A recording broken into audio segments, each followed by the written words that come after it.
Hi, welcome to Pro Talks. I am Gail Washington with Professional Support Staff, and I have Hannah Staples here as my accounting director. And we've been asked many questions about contributions lately.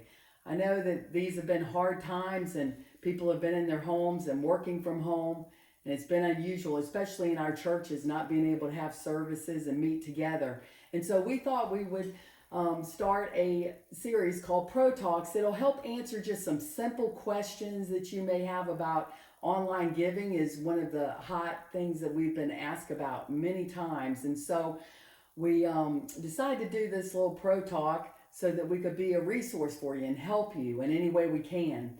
Pro Support Staff is a company that helps churches.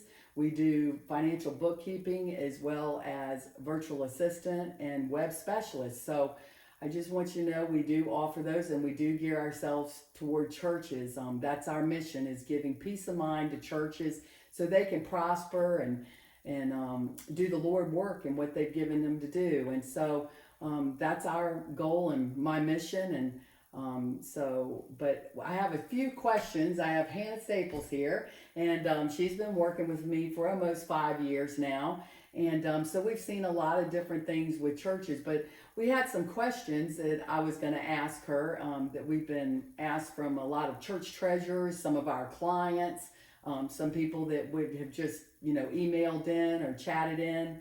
And so we thought we would cover a few bases, and hopefully this will be a really good resource for you in the coming days. And so, but contributions is a big thing, isn't it, Hannah? It is. And adding the online giving, sometimes dealing with different softwares and bookkeeping, it really is a problem for a lot of treasurers to know how to post those correctly, how to record them correctly. And so one of the biggest questions we had from some of our clients were, when do I record the contributions? When do I record them? And I thought I would let Hannah answer some things since she deals with our clients day in and day out. And so anyway, Hannah, when would they actually record? And that's a great question because a lot of times we're used to doing our cash and check offerings and we count those on Sundays and we record them for that week or for that service.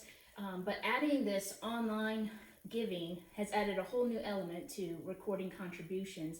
And a lot of that is different because you have the time when the actual transaction, when the donor initiated the donation, then you have when the company, the merchant portal that you're using actually submits it to your bank account, and then you have when it actually clears your bank account.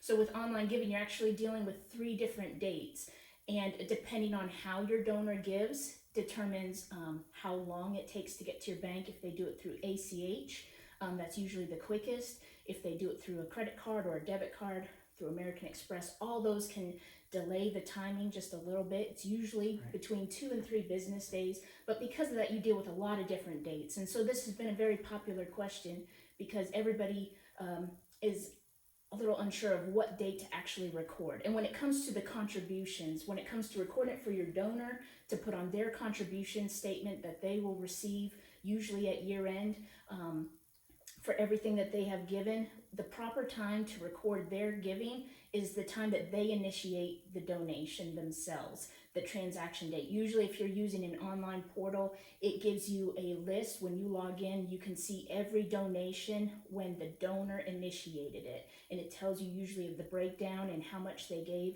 And that is the date that you want to record on their contribution statement. You want to record that date for the donor. Right. So, for instance, if I donated on the 23rd of April and my funds didn't go through till the 26th, I would still get a statement that was recorded so I could say, oh, yeah, that's what I donated on the 23rd. Yes. And so that way the donor's very clear on when it was donated, so there's no confusion. And so in case they're keeping records as well. Great answer. That's good. And hopefully that asked some of or answered some of your questions on that. Another question that we had, why is the donor charged a fee to give? We hear this all the time. They're like, but they're charged a fee. And so why are they charged a fee? And maybe explain a little bit about that, Hannah, about how the fees and all those things work a little bit and some of the options. Because I know I've even had the question from many pastors, well, I don't want to charge the donor for the fee and different things. So we'll get into a couple of those other questions, but just kind of elaborate on that. Sure. So, in order to have the online giving process, in order to make that method available to the members of your church, you have to use what is called a merchant company or merchant service. A very famous one, even a business that accepts any type of electronic payment has to use a merchant service as well. Your big ones are PayPal, you have Venco, you have Blue Pay, you have Tidely. Tidely actually uses Stripe on the back end. That would be the actual merchant portal. There's Transfers. There's a lot of different companies that are out there, and a lot of your church databases, the companies that have used software, they've put kind of their face to make it a little simpler. And I always recommend, if you're using a web-based software for your database to keep up with your church members, to definitely look into what their options are in streamlining their online giving. But that merchant portal, whether you're a business or church, there is an expense for them to process that payment electronically for you, and it is charged to the church. The question a lot of times is the donors start believing that they're being charged to give that way, and the charge has nothing to do with the donors. The charge is an expense to the church or to the business for having that method available or for providing that service for you to give that way. So that's definitely one thing you want to assure your donors. There is no fee or cost to them to give to you electronically. Some portals, I know like Tidely and some of your other church databases, which are great for online giving and for databases, they will give the option for the donor to cover that fee. And that's because they were designed for churches. They're there to help churches, and they understand that it does cost the church money to offer that. And a lot of times, donors say, I would like to help cover that cost for my church. And they want to give more to help cover that. Not, I'm being charged to give, but I want to cover that cost. And so a lot of times they give, it's optional. They can choose when they're making their online donation to cover that cost. And so but even in that instance, all the donors choosing to do is to choose to give you more money to help cover that cost. Again, the fee is not for the donor, the fee is for the church. It's categorized and recorded as an expense item to the church, and the donor gets credit for the full amount. So again, the fee is not for the donor, it's just a merchant service requires that fee to process any type of transactions, and so that's an expense item for the church. Okay. Yeah, and and the unusual thing, I don't know, and any of you that maybe aren't using online giving or haven't seen that option, a lot of donors will pay the fee and opt into that. And that's awesome on some of them. I know some portals do it. I know Tidely does it, but that's a great option because they want to give their full amount to the church or a event or a mission trip or whatever it may be. And so it's a really good option, but great answer. So hopefully that answers a few questions. When we're dealing with the amount with the fee, okay, what do I record to the donor? So for instance, if the donor gives $50 and there's a fee on top of that, what do I actually record for the donor on their contribution statement or through the system? Yes, and this is a great question. This is a question that I've had. It's a question that I've had many times from a lot of different people because it is a little confusing. When you look on the transaction, you will see what they call the gross amount given. You will see what the fee is, and then on that same line item, you'll usually see what the net amount is that you or the church will receive, and then it gives the donor's information and the method or the fund that the donor gave to and what that money is going towards. So if somebody gave $50 and say there was a 50-cent fee, so you received $49.50, the donor on their contribution statement, when you're recording contributions, you're going to give them credit for the full $50. That is the gross amount that they chose to give to the church. And then the church will record that 50 cents as an expense to the church, but the donor will receive, when they get their contribution statement, it will show that they gave $50.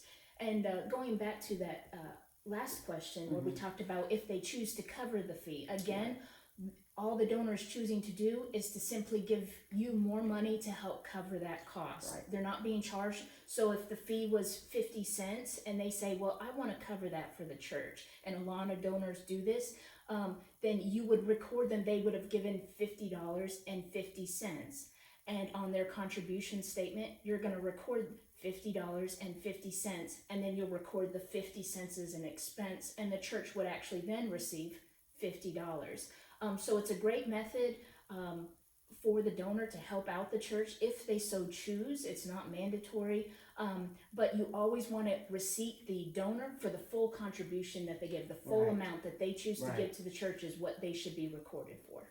Okay, yeah, good answer. So basically, that covers everything. And then your donor's satisfied because they got the full amount of their contribution, which of course goes against their taxes and things like that. So, I mean, you always want to keep your donors very happy and everything very accurate.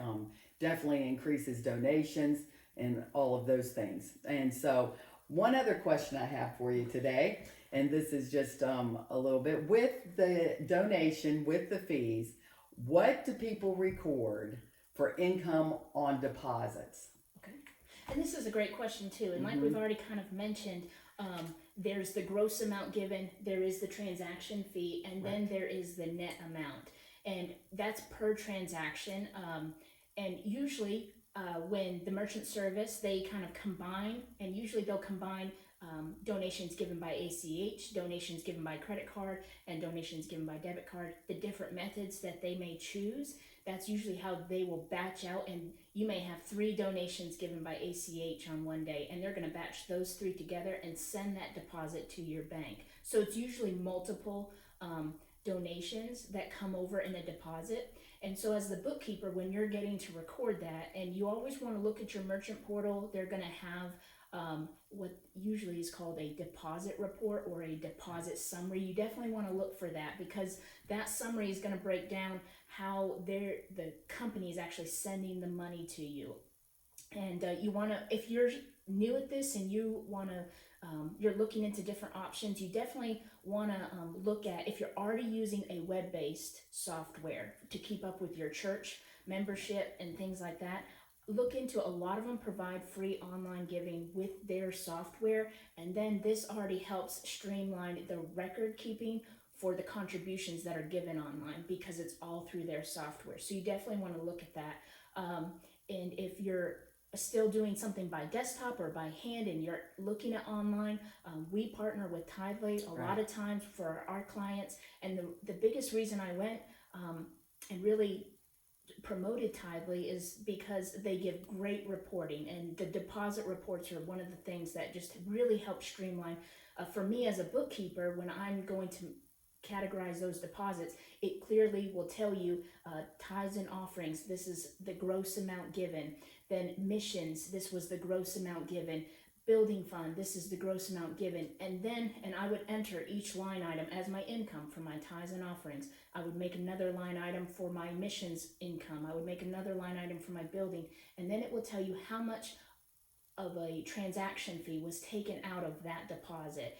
And so that allows me, with that one report, I'm able to do a 4th line that would be as a merchant fee, and I can do a negative amount to help net out and balance with what is actually hitting my bank account. And it's a 1-page report that really streamlines the bookkeeping process. I can keep that on hand, make sure everything balances when it comes across my bank statement. And so it really streamlines that process, and it really explains in detail for you. There are some merchant services that are just out there for more businesses and more point of sale, and you might be careful about going to those, because the reporting hasn't necessarily been as streamlined as a lot of your church softwares have really tried to help make that as easy as possible for the treasurer or the bookkeeper. And so I would definitely recommend looking at that, because that 1-page summary can remove a lot of hassle for you, and it clearly states what you are to record when you're doing your financials. Right. So, and all of these things are big time savers, streamlining things. Of course, we go into more detail with different training and stuff like that. But I hope today this has answered some of your questions. Maybe we've made some things clear. Hey, feel free to reach out to us at info@prosupportstaff.com. comment on our Facebook page under professional support staff. Any questions you might have, because we're going to be doing these pro talks each week, and so we're going to be talking about things that people want to know. So if you have any comments or questions that you want to know, or maybe you don't understand something quite well, if you ship us an email or send us that, we'll try to respond to you in a more detailed way or things like that. So, but anyway, we covered contributions, one of the biggest things that churches deal with. And like I said, professional support staff is all about helping churches to do what God's given them to do, to get out the gospel. And so that's what we're here for. And so we do virtual bookkeeping, we do virtual PA assistance, and virtual web care, which is like social media, posting for you, things like that. So if you need any of those services, reach out to us. We'll be glad to help you. And until next time, we'll see you next week for Pro Talk.